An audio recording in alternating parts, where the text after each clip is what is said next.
оқушылар, қазақ тілі 2-ші сынып 62-ші сабақ, Атамұра баспасы. Бүгінгі сабақтың тақырыбы біздің жобамыз деп аталады. Олай болса, каналға тіркелуді ұмытпа, сабағымызды бастаймыз. Мәтінді оқы. Бірінші жаттығу. Айналамызға көз жіберсек, алуан түсті бояуға малынған сұлу көріністі байқаймыз.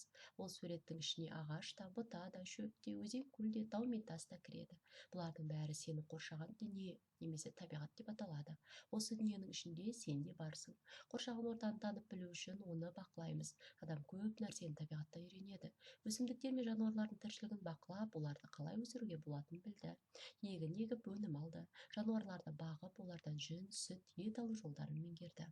Балалар табиғаттың байлығы мен сұлулығын қорғаңдар. Мәтіндегі соңғы сөйлемнің айтылу ырғағы мен тыныс белгісіне назар аудар.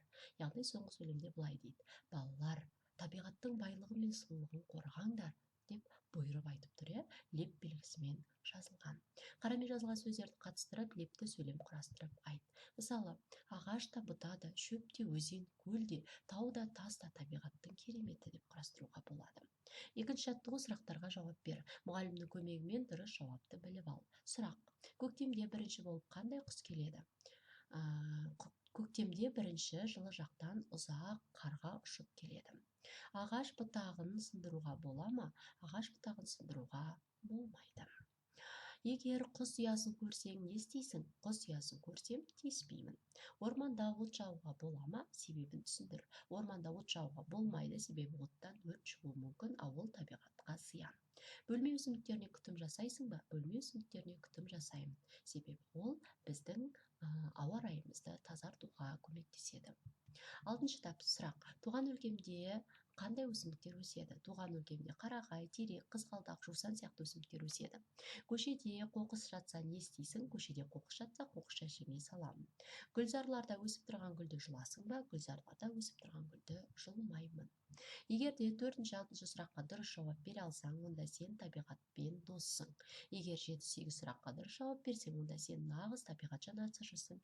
Егер дұрыс жауабың 4-тен кем болса, онда табиғатпен дос болуды үйрену керек.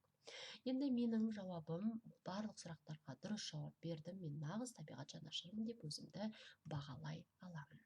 Табиғат құбылыстары туралы мақал-мәтелдер мен жұмбақтар жинастыр. Бұл 3-ші жаттығу. Мақалдар. Су өмірдің қайнар көзі.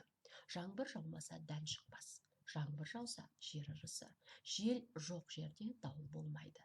Тау мен өзеннің қасында жер әрқашан берекелі болады деп құрастырсаң болады. Жұмбақ. Көктемде аспаннан төгеді, жерді суландырады. Жауап: жаңбыр. Көктемде жазда аспан ашық, жарық береді. Жауабы: күн. Аспанда жүреді, қалың бұлттар қалап, желмен ойнайды. Жауабы: бұлт. Қыста келеді, айналаны ақпақ етеді. Жауабы: қар. Ағашты, гүлді тербетеді, үрлеп сергітеді. Жауабы: жел. 4-ші жаттығу: табиғатты қорғайық тақырыбында нұсқаулық құрастыр, ондағы сөйлемдердің байланысы сызба арқылы белгіле, жұмысың нәтижесін сыныптастарыңа көрсетіп бағала. Мысалы, былай нұсқаулық жазуға болады: ағаштарды, гүлдерді бүлдірмейік.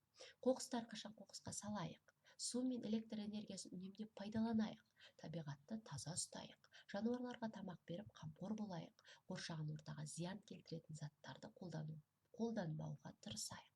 Барлығымыз бірігіп табиғатты қорғау ісіне қатысайық деген секілді нұсқаулықтарды жазсаң болады. Олай болса, бүгінгі сабағымызды аяқтаймыз. Келесі кездескенше сау бол.